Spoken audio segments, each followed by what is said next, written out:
All right, cool. We are live. Hey, everybody. Hope everyone's having a great week. Happy Monday. So, I am really excited because we are on video 2 of our series of following a live 1031 exchange through its actual process. So, if you were here on Friday, or was it Thursday? Friday, I think. It's a blur. You probably remember Kimberly being on talking about how her moving on a property on Monday. Now today's Monday, so we'll see whether it happened. And she's about to do her first 1031 exchange into a cash flow property. So we're excited to hear it and very grateful that Kimberly's willing to share the journey. And Kimberly is just an absolute wealth of knowledge, wealth of information, and is just an absolute amazing human being. So I'm so excited. Kimberly, thank you for coming back. Absolutely. I feel like we're doing reality real estate. Dun, dun, dun. We totally are doing reality real estate. It's a dream come true. It's awesome. All right. So, so let's hear it. Where are things at today? We closed. Woo! Oh, we did close? Just gonna cut right to the chase. Terrible lead up. I'm terrible that way. Let's just get to the goods. No suspense. No suspense. Okay. So the closing happened. Tell us about it. How did it go? Well, couple things. So a couple things were happening as we were leading up into today. So first of all, let's because I think this is really appropriate for your group and anybody watching is, you talk a lot about remote real estate investing. And so this is remote because we had people in 3 different states closing today. And nobody was all flying into the same location, right? So this can happen from your home. There's these beautiful things called mobile notaries. My mom didn't even have to leave her house. It was amazing. So my mom was signing her docs in the Palm Springs, California area. She's kind of out by Coachella for all you partiers, you know where that is. And then my uncle is in like this beautiful, quiet, tiny little town called San Marcos, Texas, outside of Austin. And then the land and the buyers, there's 2 different buyers, were in Albuquerque, New Mexico. So everybody was doing their stuff today, all on Where their is own. the property itself? It is in the middle of nowhere, New Mexico. It really is. So my great grandparents, when they homesteaded, apparently they had the opportunity to buy land that's now called Dallas, or they had land in the middle of New Mexico. Obviously, they did not make the right choice, but that's okay. That's all right. It still made my mom and uncle a really nice check today. So a couple of things about it though, that I just want to point out is that, so I'm a big advocate that if you want something in your real estate deal, you got to ask, because if you don't ask, you're not going to get it. Right. True. And I know you know that. So like with the ranch, it's kind of laid out a little bit funky. And the reason I said there's 2 buyers is because the main buyer that they've been leasing the ranch to the last couple of years, he's been running the cattle on it. Well, he wanted the bulk of it, but there was this one funky little piece that was kind of across the freeway and he didn't really want it. It didn't fit with everything for him. So he's like, yeah, well, I don't want that. And so my mom and uncle came back and we're like, had a family chat and we're like, yeah, that's not going to work. Like he's got to take it all or take nothing. So then that was our counter, right? Like, it's the way it goes. So then he comes back and he's like, okay, I talked to the guys that have the land right next to that little piece that I don't want. And I've arranged that they're going to buy it.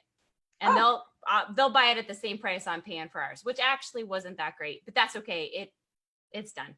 So then the condition comes back. So it was like, okay, great. So they could buy it. It was a smaller piece and they had the cash and they could just pay for it right now. But the guy buying the big piece, he was going to get some financing. And so that was what took some time in all of this. And there was the potential that maybe his financing wouldn't come through. So we came back and I, talked to my mom and uncle. I said, no, they got to take both pieces, right? And they got to close simultaneously. Everything with 1031 exchange.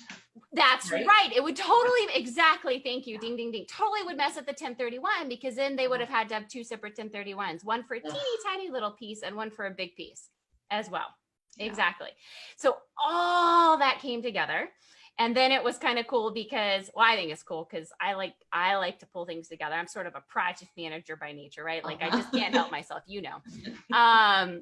and I like to have all my ducks in a row and everybody lined up way ahead. So last week I was emailing escrow and I'm like, hey, folks, I need all the documents ahead of time. I got to review everything. Yeah, I don't do same day reviews, right? Not at all. And you know what's crazy? And I know you know this. If you don't ask for it, they won't send it to you. Yeah, you'll just get it while you're closing. Crazy, right? And it's never right. It's never right. Ever right. Ever. To the tune of like almost $3,600 not right this time. I'm not even shocked. I know. I'm not even shocked. But this is good. I'm glad because people don't necessarily know if they're new to real estate, and a lot of people in our group are. Yeah. You think it's the title company, so I mean they should know what they're doing. It's the title company. It's what they do every day. Right. Yet I'm telling you what, it has been never, at least for me personally, my deals, I've never had the closing statement be right the first time. And it's never in my favor. Never. And it's not that they're evil people. It's not that they're stupid people. Right. It's not that they're trying to like mess up your deal, but God bless them. They just don't know. And guess what? They don't care, right? They just want to get paid and close it and close their file and move on. And our realtors, God bless them, they work hard. And I love a good realtor, but they don't care either. They just want their commission check. I get it. So nobody cares more than you, the owner. That's right. Nobody cares. Nobody cares more than you. We always gotta look at stuff. Oh, for sure. And it was so cute because my mom and uncle are like, oh, we could ask for that. I'm like, heck yeah, we're not close. So I got the documents last week. I read them all. My lending cousin, my commercial banking cousin, she's like, thanks for doing all of that. Glad I didn't have to. And which was cute. So I went through everything, and of course it's not right. They were charging, they were supposed to split up the survey. So the survey was supposed to be paid by all three people, some by us and some by each of the other buyers, and they didn't do that.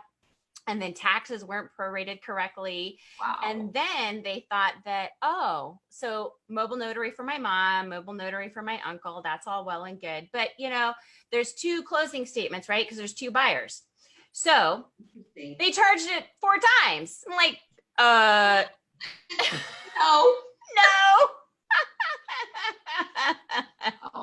I know. So it was cute. So all that got fixed. No problem. I'm like, oh, hey, sorry, but I think you might, want to correct this. And she's like, I didn't know that. I'm like, that's okay. No problem. Here's the contract amendment stating that they were going to pay for it. And here's the email stating how the taxes were going to be allocated. And she's like, oh, great. Thanks. Right. Like that's our job, right? To help them check their boxes. And that's why we, do what we do, and we get paid the big bucks in real estate because, we get it done and get it done right.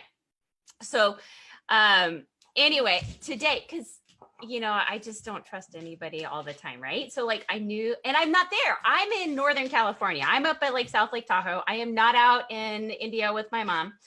So I have no idea what she actually got, right?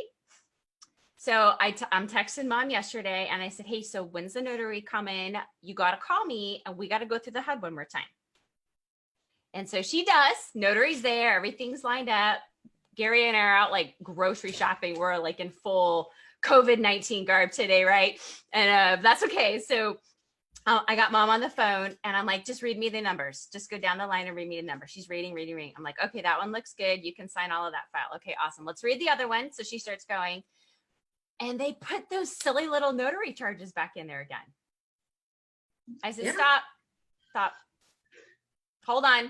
You can sign all the other paperwork, but the HUD is not getting signed. And this is what's so funny too, right? The notary, because people watching this, you have to control the situation. It is your job. I don't care what title is telling you, what escrow is telling you, what your realtor is telling you, what the notary is telling you. If it ain't right, that's your job. That's your job to do it, to fix it. I'm like, stop everything. Do not sign the HUD settlement statement. And the notary's like, there's no signature page on there. I'm like, oh, honey, I know there's a signature page for the HUD. There always is a signature. So don't sign that, but she can sign everything else. I got to make some calls. I'll call you back. Right. So I hang up. I'm send them back on their way, call title. And of course the lady doesn't pick up. So that's when you don't wait, right? Like you ain't waiting here. We're not going to like leave a message. We're in the middle of closing. No, you hit 0, you go to the operator. I get a live person. I'm like, I got to talk to these ladies because we got a problem. Oh, okay. Hold on one moment, Miss Keaton. Get the escrow agent on the phone. I'm like, problem with the HUD. It's not right. And this is what you'll learn too, is you guys close more deals. There's a whole bunch of stuff you don't have to sign with a wet signature. Right. And that's one of them. And that's one of them. So I'm okay with all this, right? Like I know this is fixable and it's super simple because we've done this a couple of times. So, but the notary stuff, we just got to check that off and get it in the FedEx so it can get back there tomorrow. So I get the escrow agent on, I'm like, it's not right. And she's like, I'm so sorry. Let me get it fixed. And I said, hey, by the way, let's keep closing. Just email us a document. We'll do an electronic signature. She's like, absolutely, Miss Keaton. I'm so sorry. Totally not a problem. But mind you, my uncle is signing today too. So I got to keep everybody, right? Like, this is part of the coordination because I don't like hiccups, right? Like I don't want anything to mess with the closing for anybody. So I'm immediately like texting my uncle. I'm like, Uncle Kenny, what's going on? You can't sign the HUD for this one, but you can sign everything else. And he's like, and I said, and everything's fine. It's all still going to fund. We'll just do it electronically, right? Like make sure he's all on the same page. And he's like, I get this text back immediately. I'm so glad you're helping us with all of this. That's true. They kind of got you like you're their one-on-one coach. And you know what? People pay me lots of money to do this for them, right? Or to teach them how to do it. And it's family. You know, they've been what are you gonna do? They've been so good to me for 40 plus years. I gotta pay it forward. So anyway, and I was gonna show, I don't know how this is gonna come through, but this is my mom. This is my little cutie patootie mother right here in her mask. And this is the notary, right? And you can tell they live in the desert because she's like total full on. So she's wearing a baby. She wore a bikini top to the closing. But that's how we roll, right? It's hot. It's hot in San Diego, so I'm sure it's hot in Indio. Oh yeah, they're already like topping 110. Yeah, I think so. It's brutal. Oh, anyway, wow. It's the reason I don't live there. So anyway, big takeaway I wanted for everybody today was get your documents ahead of time, read them, expect mistakes. Yes. Right? Expect them. Our job is to find them, knowing that they're there. Yeah. Anything you didn't like, there was a whole bunch of forms in there that are COVID-19 related that I've never seen before. So I had a phone call with Title last week and I said, he walked me through this. I got some questions on some of these things. I've been doing real estate since 2008. I still have questions. And that's one of the things I've learned. If I'm not 100% sure, can I get an amen? Amen. Amen. And that's their job, is to walk us through it, right? They're not upset. They're not mad. They're like, yeah, they don't mind. That's their job. So they walk me through it. They explain everything. That way I can explain it. And I do the same thing with people that invest with me, right? Because I'll put together small groups of investors. They're all very connected to this process as well. And so I need to have the answers so I can have the answers for them. So everybody feels good. Yeah. Yeah. So that was huge. Now we are officially in the time clock, which I didn't mention on the last call. I know we talked about the 45 days. So I'm under the assumption we're in 45 days, like, gotta find a deal. So anybody watching, right? yes, anybody watching that has access to deals, I need turnkey deals. What kind, what size? Because we have like, what,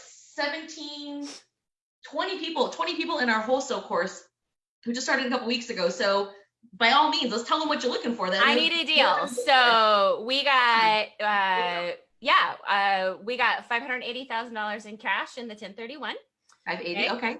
I'll leverage it up to 70%. So let's put us at roughly about 2.4 million max. Okay.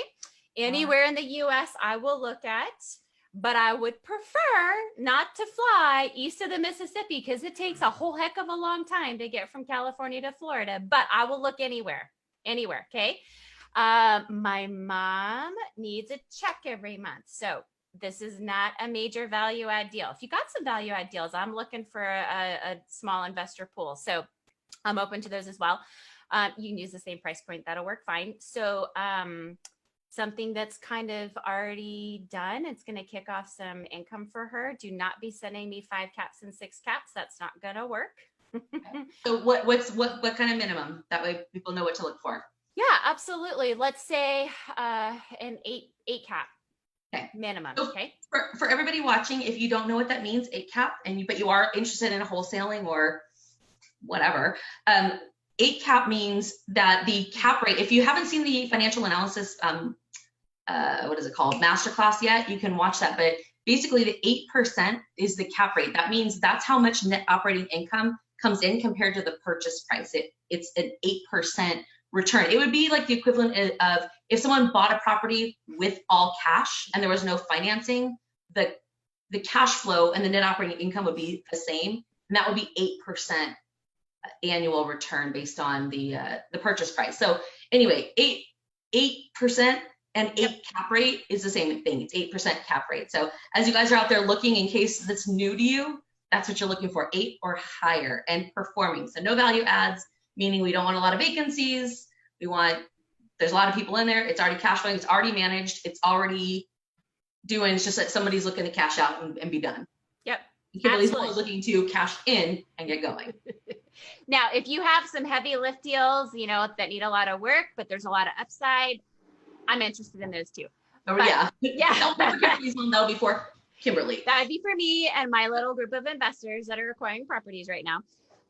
But yeah, so for mom, it's got to be something that doesn't need a lot of work and it's going to make a check every month for her. And now it might need a little bit of spiffing. Workforce housing is great. So C neighborhoods are fine as long as it's not, it's just not trashed. You guys will know. You'll know when you start looking at deals. So no A neighborhoods because those are overpriced and they're not going to be an 8 cap. So let's see here. Yeah. So I wanted to talk about the 45 days, and this is what I'm waiting for from our 1031 agent who's waiting from the US government to clarify this, but we may have till July 15th.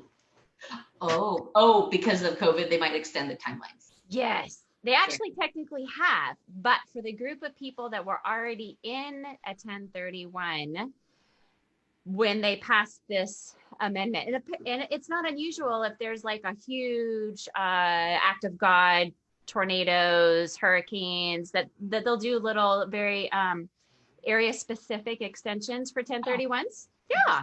I did not know that. I did not either. You learn things all the time. Totally. So the challenge with this issue for COVID was because there's not a specific single event for the date and the extension. So anyway, everybody that was already in a 1031 actually got an extension until July 15th. So we're hoping that maybe we'll get a little bit of extra time, but I'm not worried. I know that there's deals out there all the time. We will find them. Maybe one of your students. That would be so awesome. Wouldn't that be so way awesome? Finish the series with somebody in our wholesale class found you an apartment building and wholesaled it. Like, that'd be so cool. And nothing smaller than, we could break it up over a couple buildings. So for you wholesalers out there, you realtors out there, we could break it up over a couple buildings and that's fine. But nothing smaller than 4 units. Let's just 4. Yeah. If we start getting into less than 4 units, it's just going to be too much to try to piece together. Yeah. So I think, and the last thing, I'm looking at my notes because I had some stuff I wanted to talk to you and make sure I covered. So also on the closing issue, for those of you out there, when you're going through closing, your escrow agent is going to send you all those documents when you're done. Guess what? They can actually email you a copy, all of them, the minute they receive them. So I don't do paper anymore because you are going to need that paper. It's very important paper and you're going to lose it just like everybody else does. So have them email it to you and have an electronic copy, and don't waste your time scanning it yourself. That's their job. So just let them know nicely ahead of time. Hey, by the way, when you get everything back and it's all fully executed, I want you to send me the full file. And then you have to follow up on them. That's our job. We got to remind them nicely. When can I expect to see that by? Okay, great. I'll put a little note on my calendar then. And on that day, I will follow up. Hey, I hadn't seen that file come through yet. How's it coming? When am I going to get it?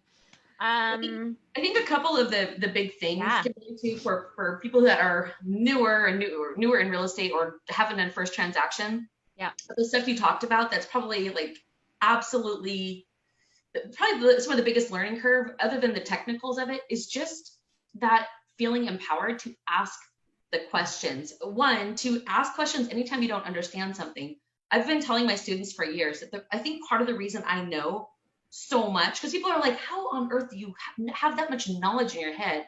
And I'm like, frankly, it's because I am such a detail-oriented person, and my learning style is, if you do not explain to me every single possible detail, I will just be like, but I don't get it. And it's very annoying to teach someone like that. So I feel bad for my teachers.